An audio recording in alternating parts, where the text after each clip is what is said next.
जी नमस्कार, मैं हूं शैलेंद्र चौधरी। स्वागत करता हूं मैं आपका आपके अपने YouTube channel learn with Shailendra में। पेपर 2 साथियों कंप्लीट हो चुका है। पेपर 2 की सभी सब्जेक्ट की आंसर की मेरे द्वारा चैनल पर डाल दी गई हैं। पेपर 1 यानी कि पीआरटी का पेपर भी हमारा हो चुका है। पेपर बहुत ही अच्छा आया। मैं ये नहीं कहूँगा पेपर बहुत ज़्यादा इजी था, मैं ये नहीं कहूँगा पेपर इतना टफ था कि आप 90 भी ला सकते, आप पास भी नहीं हो सकते। अगर आपने थोड़ी बहुत भी पढ़ाई की है तो आप इजीली इस पेपर को क्वालिफाई कर सकते हैं। पेपर काफ़ी अच्छा रहा। एक एक करके सभी सब्जेक्ट की हम लोग आंसर की देखेंगे। सबसे पहले मैं आप लोगों को सीडीपी कराऊंगा, फिर ईवीएस कराऊंगा, मैथ्स कराऊंगा, इंग्लिश कराऊंगा, हिंदी भी कराऊंगा। 5 वीडियो में अलग अलग मैं आप लोगों को सभी आंसर की करा दूंगा। आई होप वीडियो आपको पसंद आएगा। वीडियो को लाइक और शेयर जरूर कर देना, और जो लोग चैनल पर नए हैं या जिन्होंने अभी तक चैनल को सब्सक्राइब नहीं किया, आप लोग चैनल को सब्सक्राइब कर लेना, क्योंकि 17 तारीख से हम लोग रीट की क्लास भी स्टार्ट करने जा रहे हैं। तो चलिए जल्द से जल्द वीडियो को शुरू कर लेते हैं। टाइम वेस्ट करेंगे नहीं, थोड़ा सा फास्ट में चलने की कोशिश करूंगा, जिससे हम लोग कम से कम समय में सभी आंसर की को पूरा कर सके। तो सीडीपी को हम लोग यहां से देख लेते हैं। चलिए सीडीपी यहां से रहेगी। सीडीपी के आंसर की यहां से रहने वाली हमारी नंबर 1 क्वेश्चन हमारा रहेगा एच। मेरा ये सेट नंबर एच है।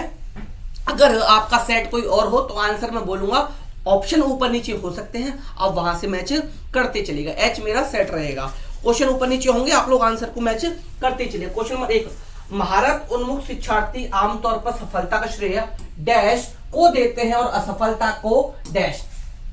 तो देखिए, महारत उन्मुख शिक्षार्थी आमतौर पर सफलता का श्रेय योग्यता और कोशिश को देते हैं, और असफलता को अपर्याप्त और कोशिश, यानी कि ऑप्शन 4 जो है क्वेश्चन नंबर 1 के लिए यहां पर आप लोगों का करेक्ट आंसर बन जाएगा। अब चलेंगे हम लोग क्वेश्चन नंबर 2 पर। क्वेश्चन नंबर 2 पर आएंगे। क्वेश्चन नंबर 2 यहां पर दे रखा है, निम्नलिखित में से कौन सा कथन विकास के समीप दूरगामी सिद्धांत का प्रतिनिधित्व करता है। ये क्वेश्चन साथियों हर बार रिपीट होता रहता है, ये समझ लो, हर बार ये क्वेश्चन रिपीट होता रहता है। तो इसका करेक्ट आंसर जो बनेगा ऑप्शन नंबर 4, कि बच्चों में खड़े होने से पहले बैठने की क्षमता का विकास होता है। खड़े होने से पहले बच्चे में क्या होता है, बैठने की क्षमता का विकास होता है। ऑप्शन 4 जो है करेक्ट आंसर बन जाएगा। क्वेश्चन नंबर 3 की तरफ चलेंगे। क्वेश्चन नंबर 3 वाइगोस्की से पूछा गया क्वेश्चन है। According to Vygotsky, children speak to themselves, यानी कि वाइगोस्की के अनुसार बच्चे स्वयं से बात करते हैं। क्यों करते हैं भाई? ऑप्शन 1, विचार और आत्म नियमन में सहायता के लिए। ऑप्शन 2, आत्म शब्दीकरण प्रदान करने जबकि वयस्क उन्हें अनदेखा कर रहे हो। ऑप्शन 3, क्योंकि वे आप केंद्रित होते हैं। और ऑप्शन डी, क्योंकि उनकी सोच अतार्किक है। तो यहां पर क्वेश्चन 3 का जो करेक्ट आंसर बनेगा ऑप्शन नंबर 1, विचार और आत्म नियमन में सहायता के लिए, ये यहां पर क्वेश्चन नंबर 3 का करेक्ट आंसर बन जाएगा। क्वेश्चन नंबर 4 की तरफ चलेंगे। क्वेश्चन नंबर 4 पे चलते हैं। क्वेश्चन नंबर 4 है हमारा, सामाजिक संचार में चुनौतियां किसमें स्पष्ट होती हैं। सामाजिक संचार में तो संचार है, उसमें चुनौतियां किसमें स्पष्ट होती हैं? ध्यान न्यूनता अतिक्रियाशीलता विकार में, मस्तिष्क पक्षपात में, स्वलीन क्रम विकार में, या अधिगमात्मक विकलांगता में। तो ऑटिज्म स्पेक्ट्रम डिसऑर्डर ये होता है। तो क्वेश्चन नंबर 4 के लिए राइट आंसर जो होगा ऑप्शन नंबर 3 बन जाएगा, स्वलीन क्रम विकार, यानी कि ऑटिज्म स्पेक्ट्रम डिसऑर्डर इसका करेक्ट आंसर बन जाएगा। अगला है हमारा क्वेश्चन नंबर 5। क्वेश्चन नंबर 5 की तरफ चलते हैं। क्वेश्चन नंबर 5, वाइगोस्की से फिर एक क्वेश्चन पूछा गया है। फिर वाइगोस्की से क्वेश्चन आ गया आपका कि वाइगोस्की के सीखने और विकास के सिद्धांत के अनुसार निम्नलिखित में से कौन सा आलम्बन का उदाहरण है। आलम्बन का उदाहरण कौन सा है ये बताना है। ऑप्शन 1, किसी कार्य को छोटे चौड़ों में तोड़ना और आवश्यकता अनुसार सहायता प्रदान करना। ऑप्शन बी, ऑप्शन 2 है आपका, अभिप्रेरणा के रूप में छात्र को उनके काम के लिए एक श्रेणी प्रदान करना, एक छात्र को पढ़ने का कार्य देना और उन्हें स्वतंत्र रूप से सवालों को जवाब देने के लिए कहना। ऑप्शन 4 है, एक छात्र को एक कौशल का प्रदर्शन करना और फिर उन्हें अपने दम पर इसमें महारत हासिल करना। तो इसका राइट ऑप्शन जो बनेगा ऑप्शन नंबर 1 बन जाएगा। ऑप्शन नंबर 1 यहां पर बन जाएगा। लेखन वैकल्पिक यानी कि डिस्ग्राफिया, डिसलेक्सिया, डिस्कैलकुलिया, हर एक मैंने बताई थी कि भाई क्या होता है। डिस्फेजिया, सब कुछ आपको पढ़ाया गया था। डिस्ग्राफिया क्या भैया? लिखने की क्षमता, लिखने की अक्षमता। डिफिकल्टीज इन राइटिंग, यानी कि क्वेश्चन 6 का क्वेश्चन नंबर 2 करेक्ट आंसर बन जाएगा। क्वेश्चन नंबर 7 की तरफ चलते हैं। क्वेश्चन नंबर 7 है, अच्छे समस्या समाधानकर्ता बनने में विद्यार्थियों की सहायता करने के लिए एक शिक्षक को निम्नलिखित में से किस प्रकार पर बल देना चाहिए। किस प्रक्रिया पर बल देना चाहिए। क्वेश्चन नंबर 7 है भाई, किस प्रक्रिया पर टीचर को बल देना चाहिए? ऐसी जानकारी पर ध्यान देना जो पहले से मौजूद विश्वास और पूर्वाग्रहों की पुष्टि करे। जी नहीं। समस्याओं को एक विशिष्ट निर्धारित तरीके से हल करना, बड़ी और जटिल समस्या को छोटी प्रबंधीय समस्याओं में विभाजित करना, यही करेक्ट आंसर बन जाएगा क्वेश्चन नंबर 7 का। ऑप्शन 3 जो है यहां पर करेक्ट आंसर बन जाएगा। अब आ जाएंगे हम लोग क्वेश्चन नंबर 8 पर। क्वेश्चन नंबर 8 पर हम लोग चलेंगे। क्वेश्चन नंबर 8, क्वेश्चन नंबर 8 पर आ चुके हैं। अभिकथन है हमारा, एक समावेशी कक्षा में छात्रों की आवश्यकताओं को पूरा करने के लिए एक शिक्षक को बहुसंवेदी सामग्री का उपयोग करना चाहिए। बिल्कुल सच है ये, ठीक है। अब आते हैं समावेशी कक्षाओं को पाठ्यचर्या सामग्री के मानकीकरण के साथ मूल्यांकन रणनीतियों में मानकीकरण को अपनाना चाहिए। जी नहीं, मानकीकरण को बिल्कुल नहीं अपनाना चाहिए। तो ए सही है लेकिन आर गलत है। ए सही है, आर गलत है, यही इसका करेक्ट आंसर बनेगा। ऑप्शन नंबर 1 ए सही है, आर गलत है, ये इसका करेक्ट ऑप्शन बनेगा। अगला है क्वेश्चन नंबर 9। अगला है हमारा क्वेश्चन नंबर 9 की तरफ चलते हैं। क्वेश्चन नंबर 9, रचनावादी दृष्टिकोण आप लोगों से पूछा गया है, कंस्ट्रक्टिव व्यू में आप लोगों से पूछा गया है। इसका करेक्ट आंसर क्या बनेगा? रचनावादी दृष्टिकोण से क्या इसमें से सही बनेगा? क्वेश्चन नंबर 9 के लिए क्या होता है भाई? व्यक्ति पर्यावरणीय घटनाओं से निष्क्रिय रूप से प्रभावित होते हैं, व्यक्तियों को नए व्यवहार सीखने के लिए अनुकूलित किया जाता है, सीखना वर्तमान समझ का विस्तार और परिवर्तन है, यही सही ऑप्शन बन जाएगा क्वेश्चन नंबर 9 का। क्वेश्चन नंबर 9 के लिए ऑप्शन 3 जो है यहां पर करेक्ट ऑप्शन बनेगा, यही करेक्ट ऑप्शन बनेगा। क्वेश्चन नंबर 10 पर आ जाओ। कथन और निष्कर्ष कारण से भाई पूछा गया क्वेश्चन है, कथन और कारण से पूछा गया क्वेश्चन है। यहां पर क्या दे रखा है? प्रभावी शिक्षक खुद को शिक्षार्थियों के दैनिक जीवन और उनकी सामाजिक सांस्कृतिक पृष्ठभूमि से परिचित कराते हैं। जी हाँ, अभिकथन जो है बिल्कुल सही दे रखा है। अभिकथन क्या है? बिल्कुल यहां पर सही दे रखा है। सीखना एक सामाजिक संदर्भ में होता है, ये भी बिल्कुल ठीक है। तो अभिकथन ठीक है, कारण भी ठीक है। तो ए और आर दोनों सही हैं और ए आर की सही व्याख्या करता है, यानी कि क्वेश्चन नंबर 10 के लिए ऑप्शन 3 जो है ये करेक्ट आंसर हमारा यहां पर बन जाएगा। अगले क्वेश्चन पर आते हैं, क्वेश्चन नंबर 11 में क्वेश्चन पर आते हैं भाई। अर्थपूर्ण अधिगम मुख्य रूप से किसके बारे में नहीं है? देखिए भाई, नहीं है पूछा है, यहां नहीं आ जाए वहां सतर्क होने की जरूरत हो जाती है, क्योंकि वहां गलती होने के चांसेस बहुत ज्यादा होते हैं। जानकारी को रटना, अवधारणा को समझना, ज्ञान का निर्माण करना, कौशलों का विकास करना। रटना, याद करना, परिभाषा याद करना, सूत्र याद करना, कंठस्थ करना, सब बताए थे। नेगेटिव के नेगेटिव टैग वर्ड होते हैं और यहां नहीं है पूछा गया था, इसलिए भाई रटना आ गया, यही नहीं होगा, इसलिए करेक्ट आंसर यही बन जाएगा। टैग वर्ड डायरेक्ट फंसे हैं, जो पढ़ाया था वही फंसा है। टैग वर्ड भी डायरेक्ट जो टैग वर्ड सिखाए थे, कुछ देखने की जरूरत ही नहीं थी। टैग वर्ड पकड़ो, आंसर पे पहुंचो, आंसर मिल गया। क्वेश्चन 12 पर आ जाओ। 12वें नंबर के क्वेश्चन पर हम लोग आ चुके हैं। क्वेश्चन नंबर 12, ठीक है। 12वें नंबर के क्वेश्चन पर थोड़ा सा आ जाओ, ठीक है। चलिए क्वेश्चन नंबर 12। क्वेश्चन नंबर 12 क्या कहता है? अभिकथन और कारण से पूछा गया। ये क्वेश्चन भी अभिकथन और कारण से यहां पर पूछा गया है। क्वेश्चन नंबर 12, शिक्षिका को अपनी कक्षा में लड़कों को खेलों में भाग लेने के लिए प्रोत्साहित करना चाहिए, वह लड़कियों को कला अंकन के लिए कार्य देना चाहिए। भाई बिल्कुल ऐसा नहीं करना चाहिए, मैं कई बार बता चुका हूं, ऐसा भेदभाव हम लोग नहीं करेंगे, ये गलत है। बच्चे मुख्य रूप से अंतर्निहित जैविक भिन्नताओं के कारण जेंडर भूमिका ग्रहण करते हैं, ये ऑप्शन भी रॉन्ग है। अभिकथन गलत है और यहाँ पर आपका कारण भी गलत। तो ए और आर दोनों गलत हैं। जब ए और आर दोनों गलत हैं तो ऑप्शन 2 जो है ये सही बन जाएगा। ऑप्शन 2 जो है ये आपका यहाँ पर सही बन जाएगा। अब आते हैं क्वेश्चन नंबर 13 पर। क्वेश्चन नंबर 13 पर चलते हैं। क्वेश्चन नंबर 13 हमारा, गति संवेदी शिक्षार्थी।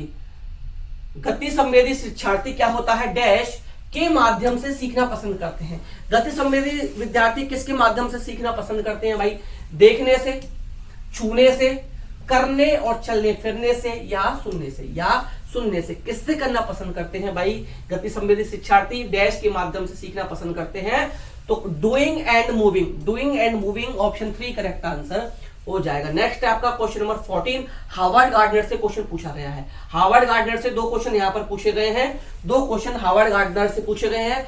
पेपर 2 में भी हार्वर्ड गार्डनर से पूछा गया था। क्वेश्चन नंबर 14 पर चलते हैं कि हार्वर्ड गार्डनर के अनुसार एक वैज्ञानिक डैश बुद्धि का उच्च प्रदर्शन करेगा, जबकि एक मूर्तिकार में डैश बुद्धि की बुद्धिमत्ता होगी। तो देखिए, हार्वर्ड गार्डन वैज्ञानिक में कौन सी बुद्धि पाई जाती है? आप जानते हैं प्रकृतिवाद बुद्धि पाई जाती है, प्रकृतिवादी पाई जाती है। और जो मूर्तिकार होते हैं उनमें स्थानिक बुद्धि पाई जाती है, क्योंकि उसे पता है कि आंख कहां लगानी है, होठ कहाँ बनाने हैं, नाक कहाँ लगानी है, ठीक है ना, हाथ कहाँ बनेंगे, तो उसमें स्थानिक बुद्धि पाई जाएगी और वैज्ञानिक में प्रकृतिवादी बुद्धि पाई जाएगी। यानी कि क्वेश्चन नंबर 14 का ऑप्शन नंबर 1 जो है यहां से हमारा करेक्ट आंसर ऑप्शन नंबर 1 बनेगा। अब आते हैं क्वेश्चन नंबर 15 पर। समावेशन को बढ़ावा देने के लिए क्या आवश्यक है? क्वेश्चन नंबर 15, समावेशन को बढ़ावा देने के लिए क्या आवश्यक है भाई? लचीला पाठ्यक्रम जी नहीं भाई, लचीला पाठ्यक्रम जी नहीं। हाँ, लचीला पाठ्यक्रम बिल्कुल सही बनेगा भाई, ठीक है।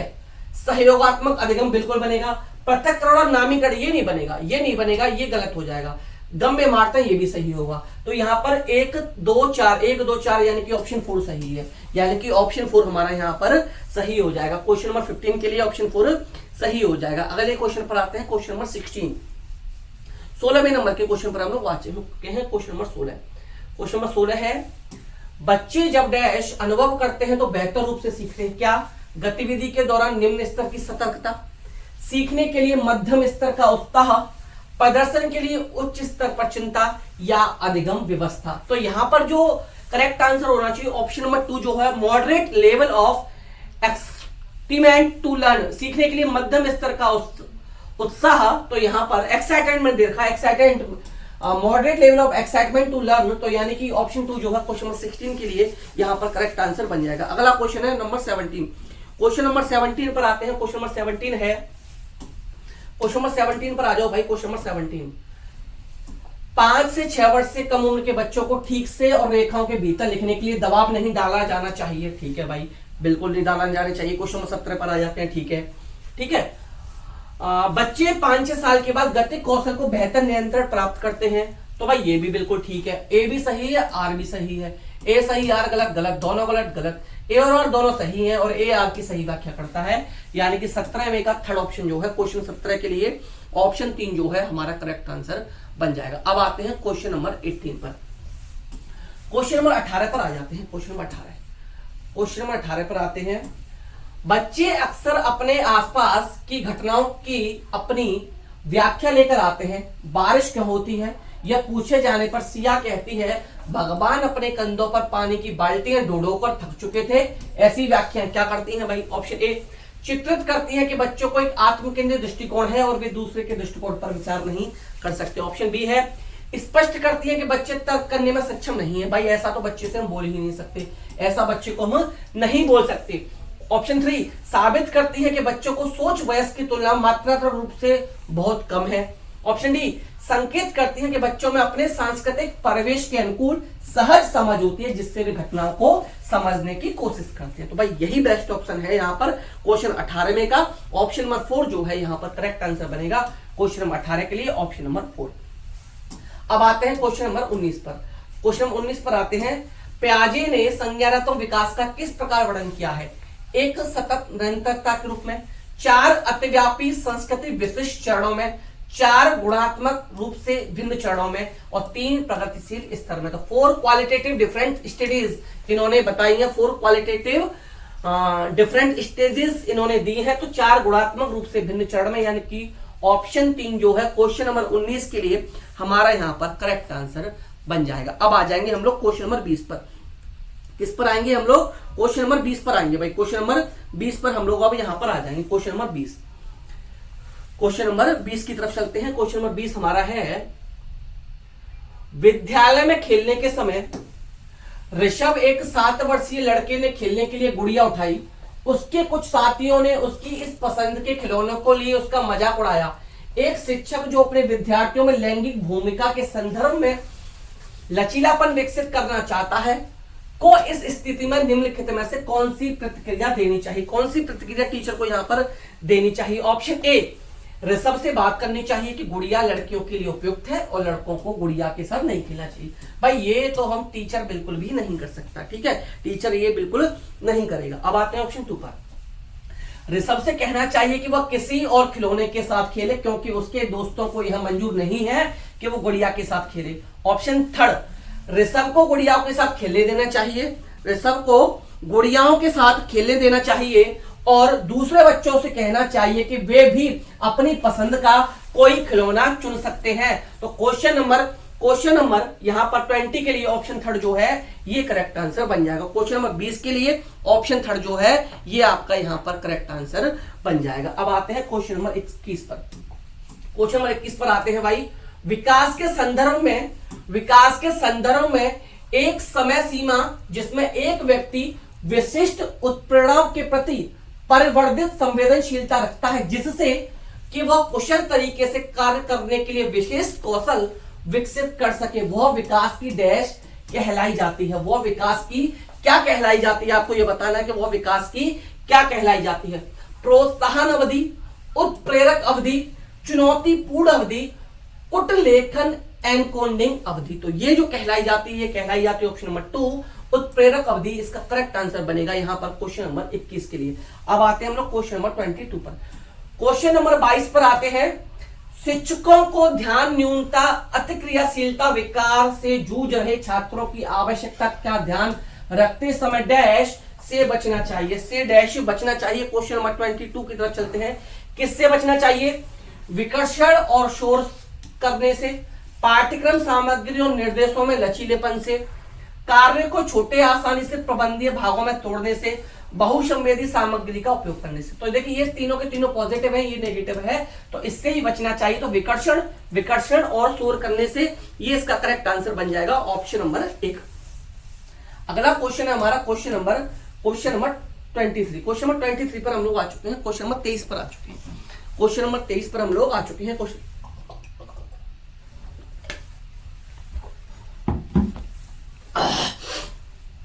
नंबर 23।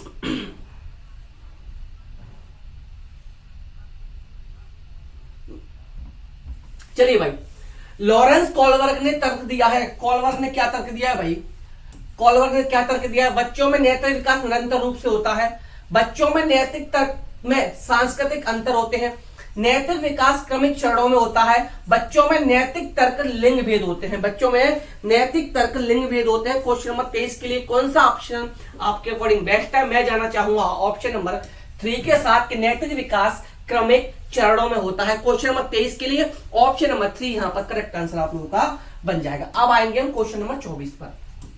अब आएंगे क्वेश्चन नंबर 24 पर। यह भी लॉरेंस कॉलबर्ग से क्वेश्चन है कि कॉलबर्ग के नैतिक विकास के किस चरण में व्यक्ति का नैतिक व्यवहार मुख्य रूप से इस मानसिकता पर निर्भर करता है कि लोग मेरे बारे में क्या सोचते हैं। अच्छा लड़का अच्छी लड़की, अच्छा लड़का अच्छी लड़की, जिन्होंने पढ़ा है वो समझ चुके हैं, जिन्होंने पढ़ा है वो लोग समझ चुके हैं। पारंपरिक यानी कि ऑप्शन नंबर 4 जो है ये करेक्ट आंसर इस क्वेश्चन नंबर के लिए बन जाएगा। क्वेश्चन नंबर 24 के लिए करेक्ट आंसर बन जाएगा। अब आते हैं नेक्स्ट क्वेश्चन पर, क्वेश्चन नंबर 25। क्वेश्चन नंबर 25 पर आते हैं। क्वेश्चन नंबर 25, क्वेश्चन नंबर 25 पर आते हैं। जीन पियाजे के अनुसार एक बच्चा जो सरल गणितीय उत्क्रमण जैसे 5 + 4 = 9, 9 - 5 = 4 के पीछे तर्क को समझ असमर्थ है, इसका कारण है। इसका कारण क्या है? क्वेश्चन नंबर 25 में पूछा है कि भाई इसका कारण क्या है? इसका जीववाद सोच, अपरिवर्तनीयता या आत्म केंद्रिता या अवधारणात्मक केंद्रीकरण। तो इरिवर्सिबिलिटी वो अब क्या कर सकता है? अपरिवर्तनीयता उसके अंदर नहीं है, तो यानी कि ऑप्शन 2 जो है ये इसका करेक्ट आंसर बनेगा। अपरिवर्तनीयता इसका करेक्ट आंसर यहां पर आप लोगों का बन जाएगा। क्वेश्चन 26 पर आते हैं। क्वेश्चन नंबर 26, क्वेश्चन 26 पर आते हैं। अभिकथन और कारण से क्वेश्चन पूछा गया है।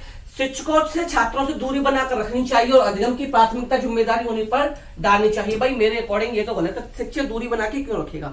शिक्षक को दूरी बनाकर बिल्कुल भी नहीं रखनी चाहिए। क्वेश्चन नंबर हम लोग कर रहे हैं 26, ठीक है ना? शिक्षक दूरी बनाकर नहीं रखेंगे। क्वेश्चन नंबर 26, ठीक है। ऑप्शन ए गलत है। अधिगम एक लोकतांत्रिक वातावरण के बजाय एक एकाधिकार होता है, ये भी रॉन्ग है। ए और आर दोनों रॉन्ग है, ए और आर दोनों गलत है। तो 26 का ऑप्शन नंबर 2 करेक्ट आंसर बनेगा। क्वेश्चन नंबर 27, क्वेश्चन नंबर 27 है। यहां पर अभिकथन और कारण से ये क्वेश्चन भी दे रखा है। क्वेश्चन नंबर 27 भी अभिकथन और कारण से यहां पर दे रखा है। क्वेश्चन नंबर 27, शिक्षकों द्वारा प्रदान किया गया आलम्बन बच्चों को सीखने की प्रक्रिया बाधा नहीं डालता। भाई बाधा क्यों डालेगा? ऑप्शन ए गलत है। लेव वाइगोत्स्की ने प्रस्तावित किया कि बच्चे स्वतंत्र रूप से पर्यावरण पर कार्य करके उसमें हेरफेर करके सीखते हैं, ये भी रॉन्ग है। ए और आर दोनों गलत है, इसलिए 27 का ऑप्शन 2 सही है। क्वेश्चन नंबर 27 का ऑप्शन 2 यहां पर सही हो जाएगा। अब आते हैं क्वेश्चन नंबर 28 पर। क्वेश्चन 28 पर आते हैं। निम्न में से कौन सा बाहरी अविप्रेड़ा का वर्णन सही वर्णन करता है? बाहरी अविप्रेड़ा का सही वर्णन यहाँ पर कौन सा कर रहा है ये आपको बताना है। अविप्रेड़ा जो वातावरणीय परिणामों से आती है, यही एक ऑप्शन जो है सही आपका हो जाएगा। क्वेश्चन नंबर 29 पर आते हैं। क्वेश्चन 29 कि प्याजे के संज्ञानात्मक विकास के सिद्धांत के संवेदी चालक अवस्था में दो महत्वपूर्ण संज्ञानात्मक विकास मील के पत्थर हैं। तो इसका जो राइट आंसर बनेगा प्याजे के अकॉर्डिंग तो वस्तु स्थायित्व और स्थगित अनुसरण, यानी कि क्वेश्चन 29 का ऑप्शन थर्ड यहां पर सही आंसर बन जाएगा। अब आते हैं क्वेश्चन नंबर 30 पर। क्वेश्चन नंबर 30 पर आते हैं कि बच्चे क्या करते हैं, उस सामाजिक सांस्कृतिक संदर्भ में बहुत प्रभावित होते हैं जिसमें वे बड़े होते हैं। तो ये इस तरीके से हम लोग यहाँ पर ईवीएस की सीडीपी की कंप्लीट आंसर की देख चुके हैं। जाना मत कहीं भी, इससे तुरंत अगली वीडियो में मैं आप लोगों को मैथ्स की तुरंत कराने जा रहा हूं। तुरंत इसके बाद आप लोगों को मैथ्स की मिलेगी, फिर ईवीएस, इसके बाद इंग्लिश और वो हिंदी, सब कुछ मिलेगी, सभी आंसर की मिलेंगी। चैनल को सब्सक्राइब कर लेना, वीडियो को लाइक एंड शेयर कर दें, ज्यादा से ज्यादा लोगों तक शेयर करना। तुरंत आ जाओ मैथ के लिए।